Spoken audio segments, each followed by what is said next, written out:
Podcast, everything. Anywhere you find podcasts, we. And how often are you guys loading up? Probably twice a week. Oh, twice a week.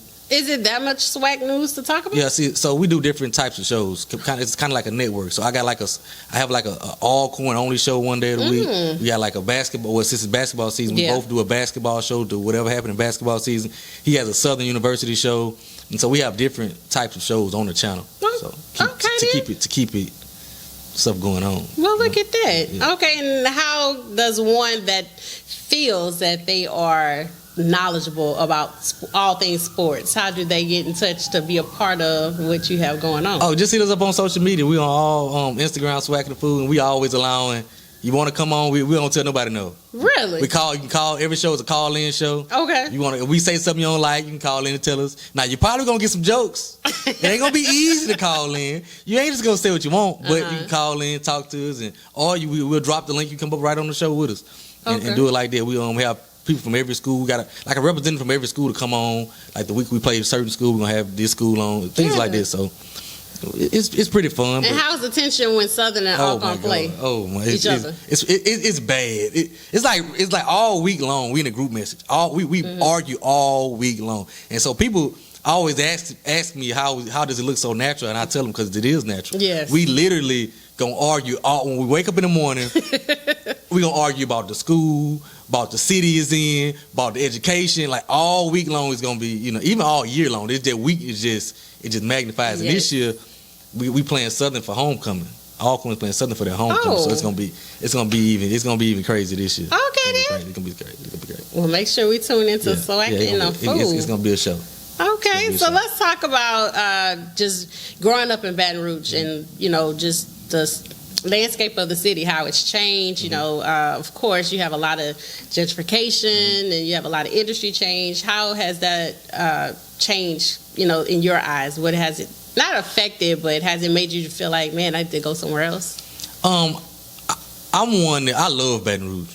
I couldn't see myself moving too far. Okay. I love it. I love my area. I love it. I'm excited to be on Ghetto Ways. I'm one of the ones. If I'm riding on the interstate and I see somebody, hey, tag Ghetto Ways, tag Ghetto Ways. That's me. Yes. I'm like, hey, tag Ghetto Ways. Yes. That's me. So big shout out to Johnny Domino. I've been following for a long time. Just the work he's done in the community. And that's the type of stuff I do. I've always worked with the youth. I've had youth basketball teams coming up in the neighborhood. So man, I love Baton Rouge and I love being the one that stays here to help fight the struggle. That's what I love to do. So with that, we've had a lot of just over the last almost 10 years, we've had protests where we've had people coming out for Alton Sterling, and once 2020 came around, we had a lot of the just the black vote, get out and vote, and then you had your Black Lives Matter movements and all of those things like that. How were you affected by any of that? I wasn't. I loved it. I love to see us come together because for once it wasn't. I can remember the Alton Sterling situation. For once in my lifetime, it wasn't what hood you from. It was everybody was out and there and supporting, and it just was in that one moment because I came up and it was we couldn't go over there. I wasn't hanging out in Scotlandville. I was from Glen Oaks. I couldn't hang out in Scotlandville. Right. My family was Zion City. We couldn't hang out in Banks. So there was one time that we all came together. And we all, it was just, that was behind everybody. It was just for the cause, for the purpose. And I always shout people like Johnny Domino because he pushed that cause. Right. He pushed it. He was always behind it. He stood up to whoever, whenever, and however. And I loved it. So it was big for me. Yeah, shout out to Johnny Domino and Eugene Collins out here making a difference in these Baton Rouge streets. Do you think that we should find a significant time or day or just something designated instead of it being an instance where a young black man has been killed or, an instance has happened where some children are hurt or something like that, where that's just what we do regardless of what's going on? Yeah, I think it should be we should dedicate like a week just to kind of focus on, like we kind of do Black History Month, like a week to kind of just get everybody in your neighborhood, get in the neighborhood and talk to kids. This a week we all go to and volunteer at the schools or just go in the neighborhood, just dedicate some time to that specifically. And I don't think people understand just by being a guy that's always in my neighborhood I grew up in. I don't live there anymore, but I'm always back. And I don't think people understand just how much seeing our presence of successful people matter to these young kids. You know what I'm saying? That 1 week can change a kid's life. I've noticed this year with Black History Month, it's been like eerily quiet. Like there's not much happening, not much has been said. I mean, not just here in the city, but just nationwide, really. And I wonder why that is. I'm not sure. I haven't seen, like you said, I haven't seen many commercials. You see commercials, things with ads, things with that billboards, and I haven't seen much of it. And so, how do you, not necessarily being an activist, but just someone that is aware, how do you feel you can change or impact that? I got to do it myself. Okay. You know what I'm saying? I got to be the change that I'm asking for. Okay. So like on my platform, I can bring on Black pioneers in the neighborhood. You know what I'm saying? Things of that nature. And so that's what I try to do anyway. Bring on Black, because we all love sports. So bring on the athletes and let them talk to the youth. Things of that nature. I can be that change because I have a platform. And I have a platform, and I can step up and do it. And reach out. Like, you always see a lot of the same people getting recognition for their work in the community and the things that they do. So if you are aware of someone that deserves recognition and the acknowledgments for their contributions, what they're doing, the positivity that they're bringing to the community, the neighborhood schools, just whatever that they're doing, let us know, because we want to be able to acknowledge them while they're living and not once they pass and trying to give them their flowers. So, we definitely want to build a network of just knowing who's out there, right? Yep, I agree. Because I've seen some of the same faces get, awards every year. But I'm like, really, again? It's a lot of people, that are doing really good work, and some don't even want the recognition. Correct. But I think even if they don't want it, we should give it to them. Correct. We should still give it to them. There's a lot of people that are doing behind the scenes that aren't trying to be in the forefront of it. But I still think we should stop and give them their flowers. Absolutely. All right, this is Touch Taste Thursday. I have my guest with me, Mr. George Anthony, and he's been so gracious to come here. And we are live at the Getaway Studios. It's been a day. Thursday has been Thursdaying. And so we hope that we are brightening up your evening and that you guys make sure you comment, you like, you share. Make sure you reach out to us. If you have a business, a product, a service, or something that's going on that you want to have promoted here live at the Getaway Studio. Or you can always reach out to me on Instagram at Rebecca with a K. Let me know what you have going on. If you need me to pull up, and when I say pull up, I mean not no gang stuff. Like, I mean pull up like for community news, entertainment news, whatever that you have going on. Just let us know so that we can be a part of it and we can highlight and spotlight what you got going on so we can let the people know. Right? Perfect. All right. So we're going to jump right back into our conversation. We've talked about his podcast, which is called Swac-n-Fool, and we've talked about him growing up in the city of Glen Oaks. And so now I want to kind of circle back a little bit to the podcast. I know you said that because that's what you guys do, you and your friends, y'all just do that. Do you think that sometimes podcasting becomes too trendy where everyone's like, well, I want to do a podcast? Yeah, I think so. I think some people I've seen to where they don't have a passion. They get in it thinking it's just a money grab. Yes. And it really is not that easy. Yes. It really is not that easy. Man, it's a lot goes in it, as we see. I go through the same kind of problems. There's a lot going in it. Some days you don't always feel it. So you have to have like a passion for what you're talking about. And a lot of times I don't see that. So just like your show, I want to give you a shout out too. Something you didn't know. You actually inspired me in a way. Really? Right. I was watching your show one night and you had your dad on. Right. And I remember, and that inspired me to have my dad on because he's the one that started me in this sports trash talking. We used to be in a barbershop, and he the loudest one in the barbershop. So I was like, after I was like, it'd be nice if you come on my show and kind of. So that inspired me. So shout out to you, big shout out to you. I thought that was nice, and I thought it was special. Yes, me and my Didi. Yeah, my dad is a man that can talk about anything. Like, you give him a tire, he can talk about a tire, the tread, and why you need this, and why he's one of those people. So he's always interested, and so I always want to give him his shout outs because he's an executive producer. I always have to give him his credit for being an executive producer behind the Gene Ellen brand. So shout out to my Didi. So, but that's awesome. Yeah. I mean, I think more people, like you said, they see a lot of the bigger name podcasters and they just think, oh, I'm about to come up. I'm about to just make some money real fast. And it's like, no, it takes time. It just takes time. It takes time and takes hard work, dedication, staying motivated. It's some days I wake up and I love to do it. I love to talk. I love to talk sports. Some days I wake up like, right. Sometimes my team get beat. Yes. I done talked all this noise all week. My team go out there and give you now. I'm like, man, I got to go in front of this camera. Yes. So it's not always easy, but at the end of the day, I have a passion for it, and I feel like I have a purpose. I have a purpose for it. So it's fun to me. A lot of times I try to, it's like that meme that says, you've grown when you've typed something and you've deleted it. Yeah. A lot of times I see a lot of podcasters or people doing interviews or just whatever they're doing here in the city, and I'm like, you wasn't doing that when I was doing it. Right. I think a lot of our culture is like is the trend. It's very trendy. You don't have to like it. It's just the trend. It's just a trend. I think a lot of people just follow the trend without following their heart. You know what I'm saying? So it's just something we've always. If they, you remember when the red boots came out with the those big red boots, and they was putting them on. I'm like, you just doing it because somebody was doing it. And so that's how I look at a lot of these podcasters. I think sometimes it's just trying to be trendy. Listen, this is a career path for me. Like this is what I do. So it's not like I'm just waking up today and deciding I want to talk. And no shade to anybody that wants to become a podcaster. Like I definitely suggest and recommend to anyone, try it. Whatever it is that you want to do, try it. See if it works. If it works out, great. If it does not work out, at least you tried. But I also suggest find a mentor. Find someone that's been in the game for a little while. I mean, i.e. me. But I'm just saying. But definitely, like, we all can use polishing. Yes, we all can use someone to give us some advice. We can always use a little bit of guidance. There's a few young ladies I've seen here in the city that I'm like, sis, no. Right. And again, I know everyone has their own lane of how they do things. But, I just feel like if you're going to take this serious, because again, this is a career path. I want you to be the best that you're going to be or that you could be. So that's my little spiel on that. Who's your favorite podcaster besides yourself? My favorite podcaster. There you go. Good one. That's a good one.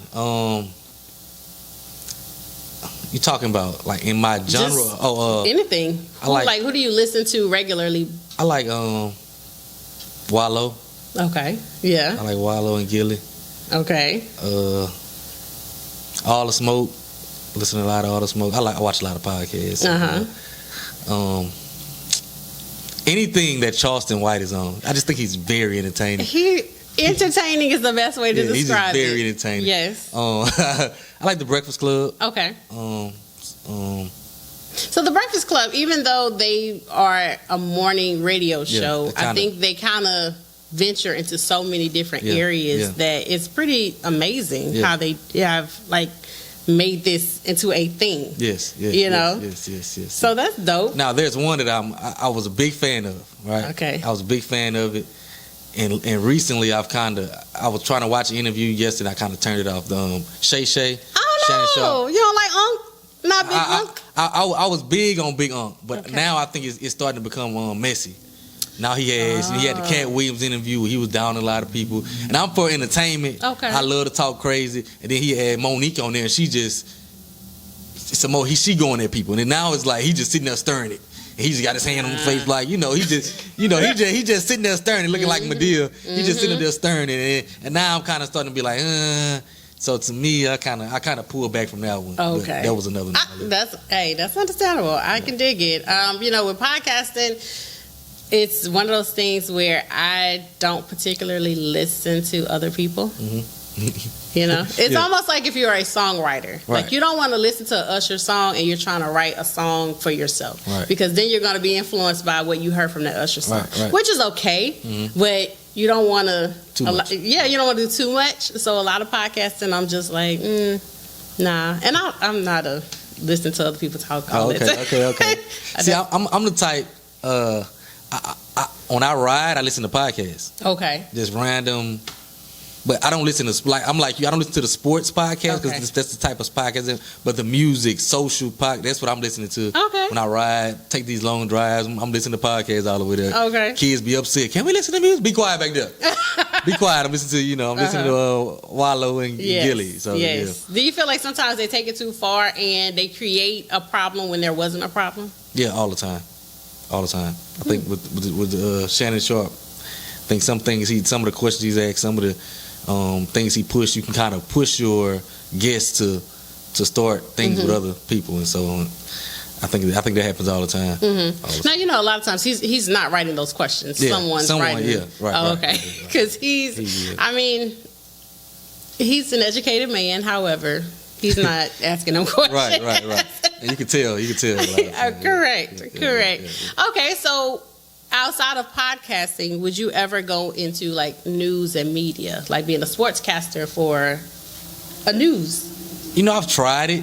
So really? when I first got into podcasting, I was one of the only ones in the lane for the sports, the SWAC, black college football. So I was getting called, you want to call a game this weekend, G? You want to announce it? I was getting called to do a lot of different things. Oh, wow. And so I kind of struggled with it because I was trying to, my personality is big, and I'm trying, you know, I had to do like a fool right now. Do I host? So it kind of bothered me. On my own thing, I can do what I want. You know what I'm saying? I can talk crazy. I can turn it down when I want to.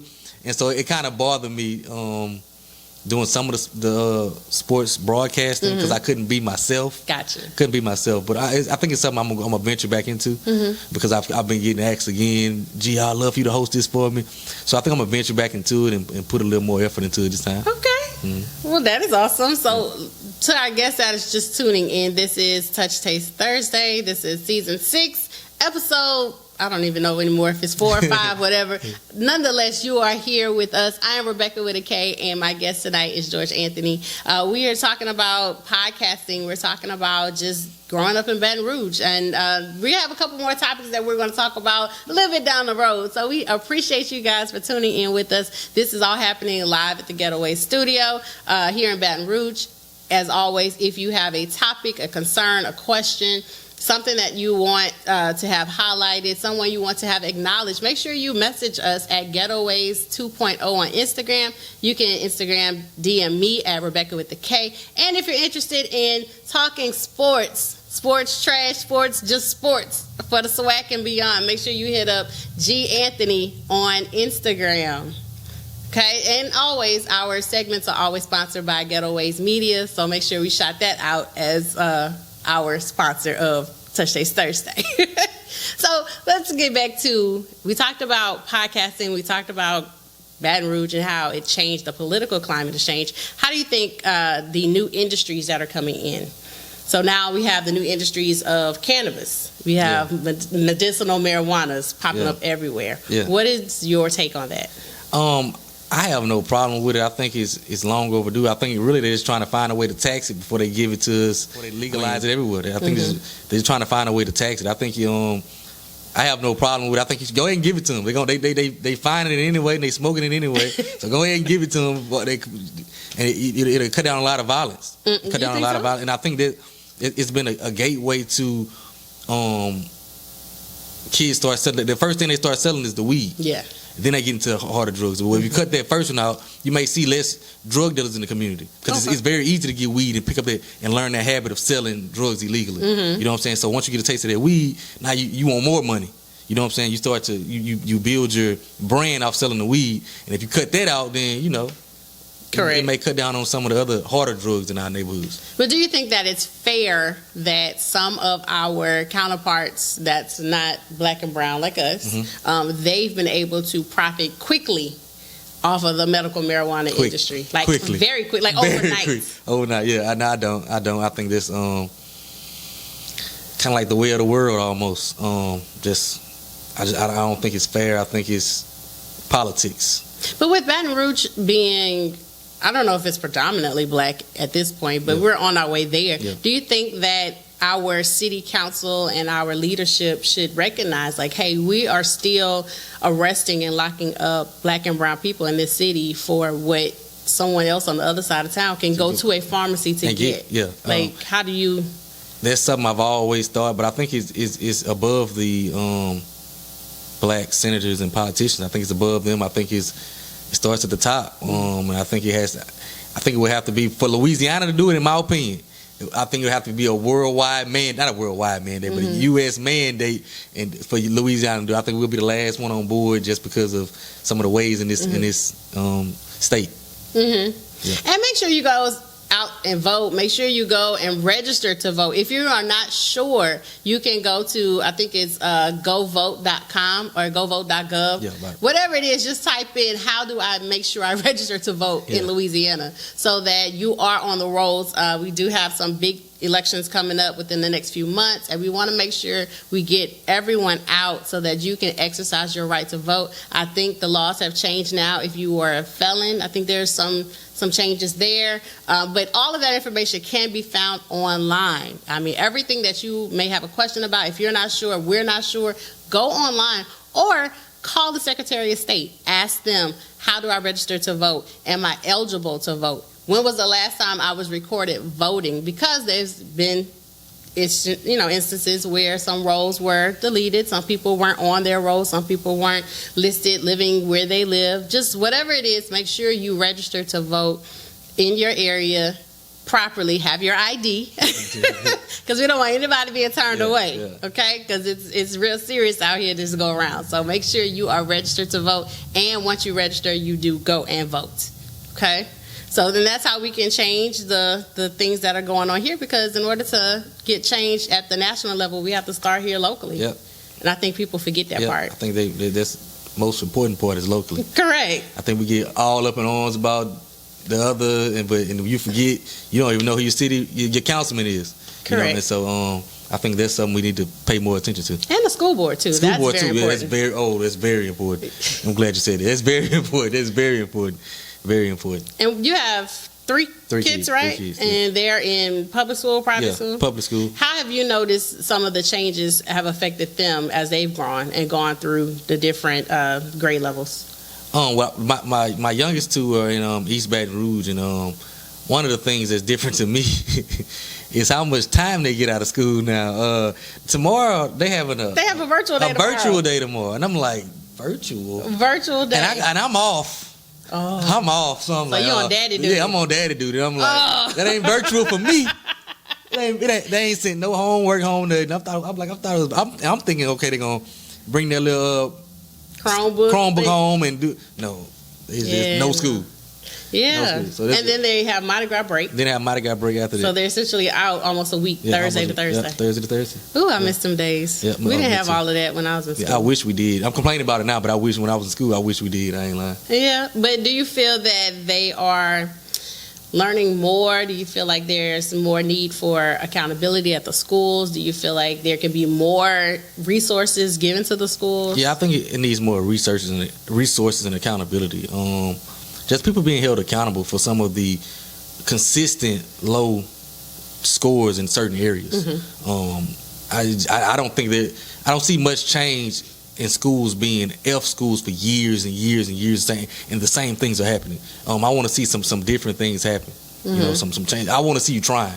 Let's try some different programs, some different activities. Try to do things different. We're doing the same thing and getting the same results. Mm-hmm. I think we need to switch some things up. So do you think that's a leadership era? Leadership. Or is that a teacher accountability era? It's a lot because it can be a leadership era and also a parenting era.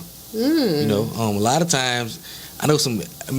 I was bad. Don't want to talk about the parents. Yeah, they don't want to talk about it. I was a bad kid in school. Okay. I was always in trouble. My mom and daddy I had good parents that I got in trouble when I went home and made sure but I still went to school, and that lady was trying to sit down and teach me, and I'm in the back of the class throwing paper. Oh no! I had a teacher in high school that didn't know curse words.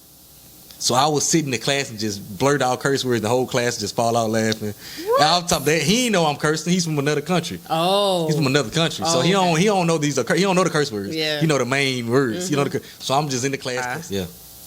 And then they're off until Thursday. So that's a week. That's a week off. That's a week. Right when I thought I was gonna be getting me some good rest, sleep in tomorrow. Yeah, not this time. Not this time. They're gonna be running up the hallway. Daddy daycare. Yeah. Daddy daycare. Might as well get ready. So what do they eat when you cook? Happy Meals. Happy Meals. And listen, Happy Meals ain't the same price they used to be when I was. No, they're not. Yeah, they $17 for one. For one? No, it ain't 17, but it's high. I was gonna say you can get a caniac for that. Yeah, but they high. I'm like, ooh wee. Yeah, so they you know. You can take them to Chili's and get the 3 for $3, right? Yeah, I try all kind of different stuff. Oh, okay. They just hooked on them. They hooked on them fries. That's expensive. I'm like, you sure you don't want no? They like Cane's too. You don't want to just cook, like just cook. I mean, I might fry a little chicken or something, but I think they don't want me to do that. Okay, yeah, no, you gotta cook with some hot vegetables. These children need hot vegetables. Okay, they do. Some fruit. I keep some fruit now. They're gonna wake up and eat some fruit.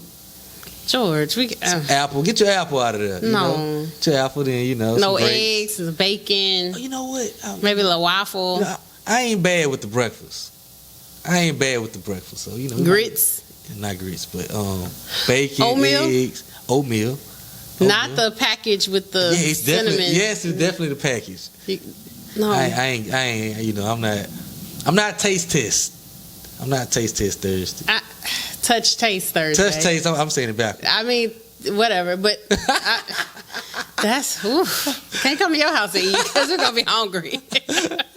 So with them being in school though, and another thing I noticed, I did see today they are going to start doing like meal boxes on the weekends for kids that may be less fortunate because that was another one of my concerns. I can remember being in school, and I know some of my classmates being from Glen Oaks. They ran to the lunchroom because they knew that would be their only meal for the day. Wow. You know what I'm saying? It was a couple. I knew a couple families that you going to school because you got to eat. Yeah. Like they weren't gonna miss school because they had to eat. So I never really understood what they did on the weekends, but I know they was gonna be there for breakfast. They was gonna be there for lunch for sure. Yeah. You know what I'm saying? So I often think about.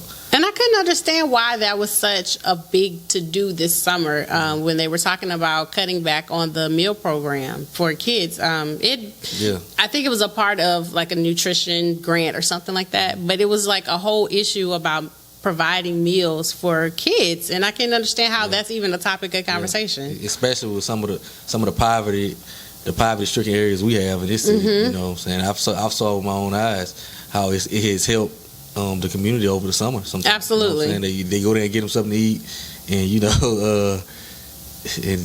and they have a meal. They have a meal. So I think the quality of the meals could be better. Yeah, much better. Better. I mean, of course, I'm not grandma making stuffing in the kitchen, but I believe the quality could be better. Yeah. I think that's part of why the children do not eat the meals, the ones that don't. Yeah. My daughter being in high school, she's like, I don't eat school food. And she gets home and she's starving. Yeah, taint of everything. I'm like, I don't understand. Yeah. But then it also goes back to like, okay, so parents, like, what do you do? Do you tell them, bring your lunch, pack your lunch, or just eat and I realize not everyone has that luxury of being able to provide a meal for their kids to take to school.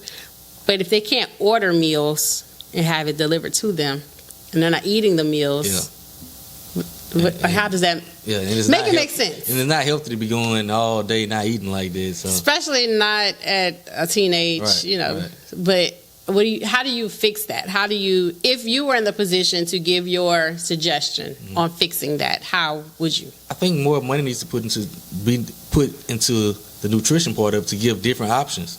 I think different options is always better options.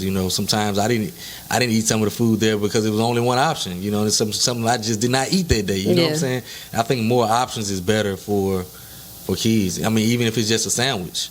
You know what I'm saying? Some days it's a cold cut. You can always go in that line and get a cold cut. Instead of having one option or sometimes two options, there's more options for the kids to pick and choose from.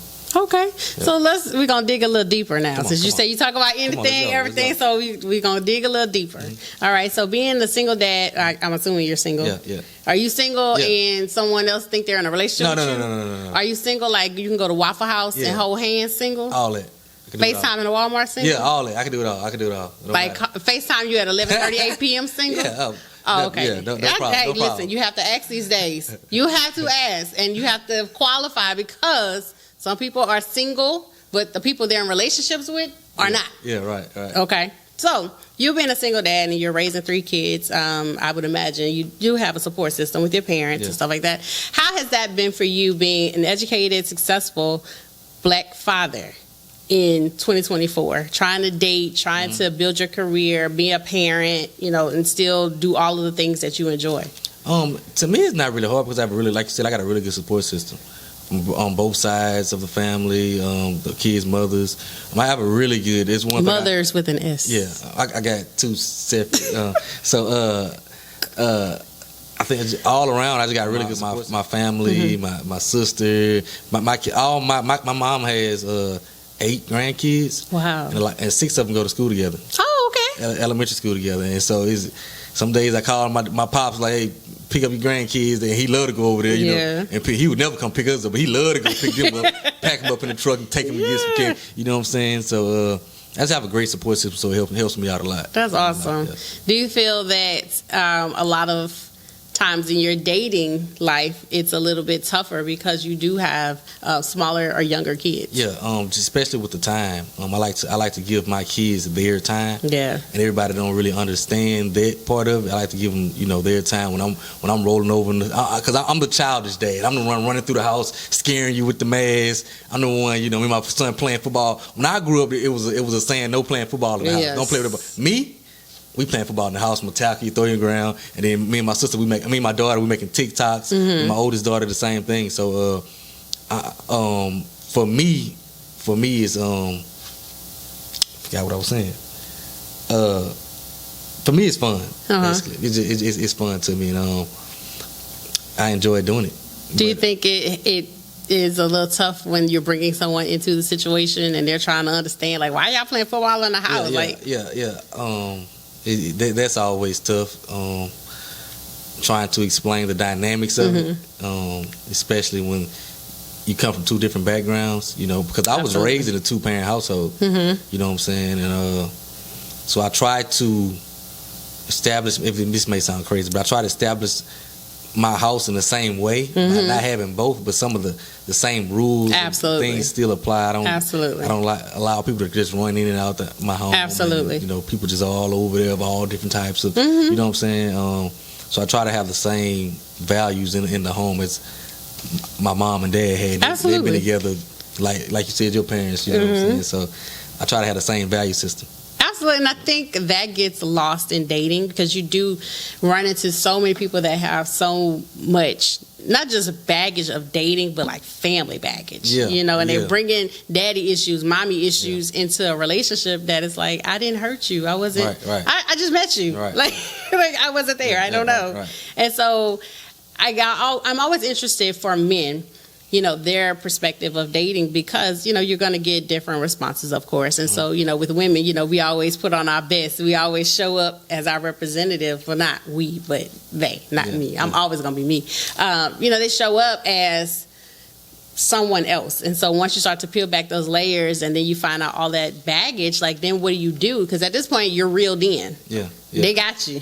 So then what do you do? Me personally, I kind of seek to find out earlier. I try to break that wall down earlier. I think, like you said, a lot of women kind of, they put on not to say a front, but they kind of put on another mask because they feel like they have to. And I always try to make a lady, a woman feel comfortable. You can be yourself. I'm not a judgmental guy. Listen, I'm probably the most non-judgmental guy you're ever gonna meet. So I try to make sure they feel comfortable just being themselves, so we can actually progress and move forward. And I'm asking this just as a general question, not to you specifically, but if you feel it applies to you, then hey, whatever. Why do men feel they have to run their resume to you when you first meet? I think it's like an ego thing. But why? I think they men feel like the woman is looking for their resume. So now we telling you your resume because we feel like she's I want the best resume. I'm looking for the best resume. A lot of times we feel like the woman is looking for the best resume. So when you come to step 2, I'm gonna give you my resume. So I'm not. It's not something I do, but I have before. I have before, and so I understand both sides of it. I know for a woman it can be very frustrating. Like Yes. Like, you know, I didn't see it. I didn't understand it until I stepped outside and looked at it and saw somebody else doing it. And I'm like, bro, you need to shut up, bro. You exactly. Know? And it's like, but, I had my day when I thought it was the right thing to do. Well, so. With social media, people are seeing what you're putting out, and so they assume that's what you want. You know, for myself, maybe you wouldn't be surprised, but I get all types of DMs and all types of text messages and stuff, and I'm just like, I don't know what's making you feel like this is what I'm looking for, but this ain't it. Right. And your approach definitely just got you blocked. Right. So, oh, yeah. So, a lot of times when I am talking to guys and they're like, well, what could I improve on or what could I change or whatever? And I'm like, just be yourself. Just be who you are. Yeah. If you like Taylor Swift and that's your jam, rock out. Yeah. Because eventually it's gonna fall apart. Exactly. Eventually, if yourself gonna come out one day or the other. So you're really just wasting your time, wasting her time. Eventually gonna come out. And the same for ladies. I don't care how much you try to hide it. Eventually he gonna get comfortable and he said he didn't curse. As soon as he get comfortable and a couple drinks, get some drinks in him, what I'm saying? Right. So right. That's something I've learned. I think that's as a young boy, we all go through that stage. And I'm just blessed to be able to have come out of that stage. Like I said, in this situation too, I was the same way. Hey, I don't curse, knowing I just left them a storm. You know what I'm saying? Younger and trying to impress. Instead of just being myself, and I started to learn, the ones I was trying to impress, it ended up flopping anyway because I can't even join it because I'm being somebody that exactly is not me, So I've learned more recently, and I mean not necessarily recently, but just over time I've learned, and just listening to conversations where men have been like all that BBL and all of that hair and all this, they don't care about that. Not one bit. They do not care about a BBL. One bit. I had a friend of mine who we went to school together, and I hadn't saw her in years, and so we would always talk over the phone or a text, and so she was like, I got a surprise. We got a BBL, and I'm like, you just wasted money. Just wasted your money. So she was like, I gotta find me a man. I was like, oh no, sis. If you do attract them because of it, and that's not the best way to attract them. Man, you know what I'm saying? He might be with you for the wrong intention. And BBLs don't last forever. Right. Like it's a lot of maintenance to them BBLs. So you might as well, if you chubby, you better like them while they're chubby. Exactly. So okay, so then even with that, and let's go a step further. How has social media affected you in dating? Meaning, like, are women approaching you, jumping in your DMs versus the whole cat and mouse game? Yeah, I get a lot more of that now than I thought, than I believed was out there. Mm-hmm. It's a lot more of women shooting their shot. And as a man, I don't know, I can't say as a man, but for me, it's not something it's weird to me. Okay. A lady pressing me, you know what I'm saying? You know what I'm saying? I've had, I've had women like just press me, and it's kind of like, it's a turn off to me. It is. It's like if you're doing it, like giving it away so easily, I don't want it. It's something wrong with it if it's free. You look at it like, okay, I'll kind of walk away from it. So it's kind of What about online dating, like the apps? I've tried it just to look, but I've never conversed with anyone off the app. Okay. I had never made it that far. I kind of went through it, just going through the page, looking, see what's on here, but I never could make it off the app. Listen, I've been on a few apps just to try them out because I was so against online dating. It's the same people on every app. And the other part to that too is some of those same people I know in real life, and I know that you're not single. That's where the problem comes in. I'm like, wait a minute, this is Tyrone. I know Tyrone. Right.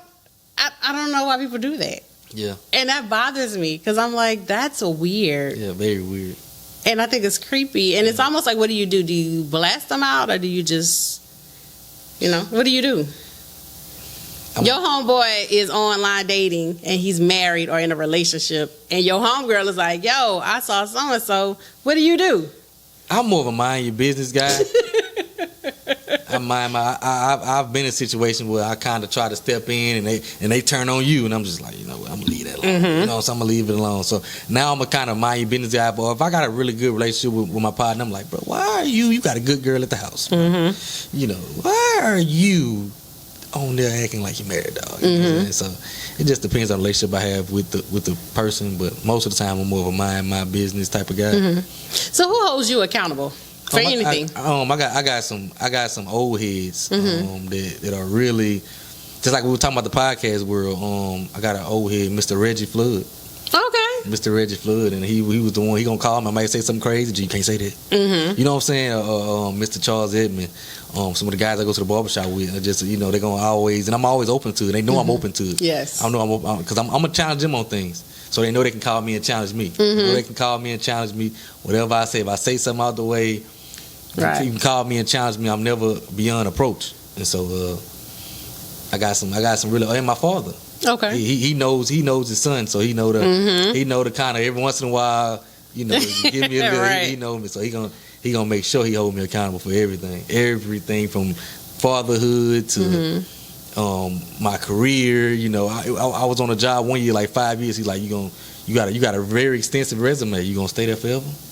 You gonna stay there forever? You know, he just challenging me. You know, so he makes sure he holding me accountable. Yeah. Oh, that's awesome. I think accountability in every aspect of your life is needed. You know, I think a lot of times, especially when we're the strong friend, like I'm the strong friend. Yeah. So, like, very few people hold me accountable. I don't know why. right. Because I hold everybody else, and I'm like, okay, well, I said I was gonna do this, I didn't do it. Nobody checked me on it, so right. You know, and so when you have your accountability group, at what point do you turn around and say, okay, that's enough, I got this? It becomes a point. I think you can't always allow them to, like you have to make your mistakes as well, bump your head and go through your lessons yourself as well. You can't just then you become like a follower. Now they can just puppet you.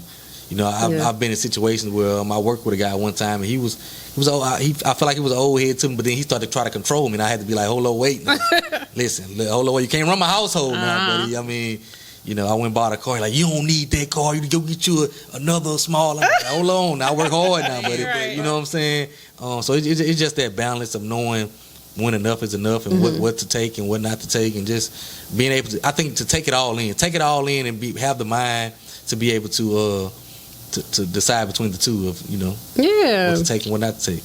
Okay. Yeah. Well, this has been fun. Yeah, I love it. I thought that this was great. Yeah, Thank you for being a guest. Thank you for being here. Thank you for being open and, you know, willing to have the conversation, sharing about your podcast and a little bit about your life. Yeah. So I appreciate you. I appreciate you having me on, man. I love it. I can do this for hours and hours. I love it. Okay, hours and hours. And I want to do it again. Okay. So whenever you what you want to talk about? It don't matter. I don't care. I like to sit down and ramble. So I just like to talk. Okay. Well, we will make that happen. We'll put you back on the schedule. Yeah, put me back on here. Like I always say, you set it up and let me know, right? Yeah. Isn't that what I always say? Yeah. Oh, okay then. So until you come in here. Yeah. Oh, okay. All right, everybody. This has been Touch Taste Thursday. Thank you guys for tuning in with us. Make sure you like, you comment, you share. Make sure you are following us on Instagram at Rebecca with a K, at Gmail and Collection, at G Anthony, and make sure you are following us at Getaways 2.0. We will see you guys in next month for our follow-up interview on Touch Taste Thursday. It's Rebecca with a K. See you guys later. Bye.